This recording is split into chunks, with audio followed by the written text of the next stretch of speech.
Crec que des de Castelldefels, segon partit de la segona volta, després de perdre a Terrassa el primer partit 2-0,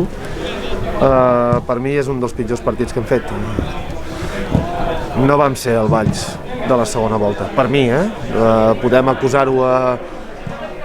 que portàvem 3 setmanes aturats, a que són partits on hi ha nervis, on el primer partit de play-off ara ja ens comencem a jugar molt cada setmana. Podem atribuir-ho al que vulguem, però crec que no vam ser el Valls. No vam ser el Valls que estàvem acostumats a veure, sobretot la segona volta i sobretot els últims partits, que és on vam ser capaços de guanyar el Manresa, empatar amb la Pobla aquí a casa, ser capaços de guanyar el camp de la Muntanyesa. No vam ser el mateix equip, ni a nivell defensiu ni a nivell ofensiu. El missatge ha sigut que hem de tornar a ser nosaltres i que més que pensar en el resultat de que hem de guanyar, anem a pensar com ho fem per guanyar, i la manera de fer per guanyar és ser el Valls del dia del Manresa, ser el Valls del dia del Muntanyesa i ser aquest Valls, no el de diumenge passat. Bueno, crec que no és un partit definitiu perquè quedaran encara 24 punts per jugar i poden passar moltes coses, però sí que és un partit important per tornar a agafar sensacions positives i tornar a sumar. Sabem que és una lliga curta de 10 partits i que no podem deixar escapar 6 partits esperant que guanyarem els últims 4 i tindrem prou. No en tindrem prou si guanyem els últims 4, per tant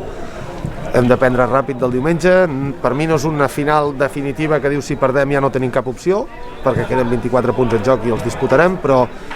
sí és un partit important a nivell de recuperar sensacions, de tornar a guanyar, de tornar a veure que som capaços de sumar de 3 i preparar bé el partit de la següent setmana. Un Sants que el Valls no s'ha donat massa bé històricament, de 12 enfrontaments només 2 victòries. Quin Sants esperes? Perquè és un equip que al principi li va costar, però sí que els últims resultats, excepte la derrota de l'altre dia d'Igualada, sí que va tancar molt bé la primera fase.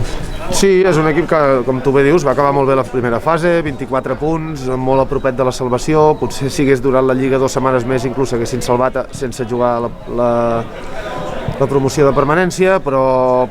m'espero un equip dolgut, on esperaven anar al camp de l'Igualada, que és un camp que últimament hi estava puntuant molta gent i els hi costava moltíssim, i sumar 3 i ficar-se en 27 i veure'l d'un altre color, i no va poder ser així. Per tant espero un equip amb ganes de guanyar, amb presses, sobretot amb molta intensitat, perquè juguen a casa i saben que ho han de fer bé, i nosaltres hem de ser capaços de jugar el partit que toca, d'interpretar les situacions que s'han de tindre dins el camp en cada moment i ser molt conscients de que hem de tornar d'allí amb alguna cosa, si no la cosa no és definitiu però es complica.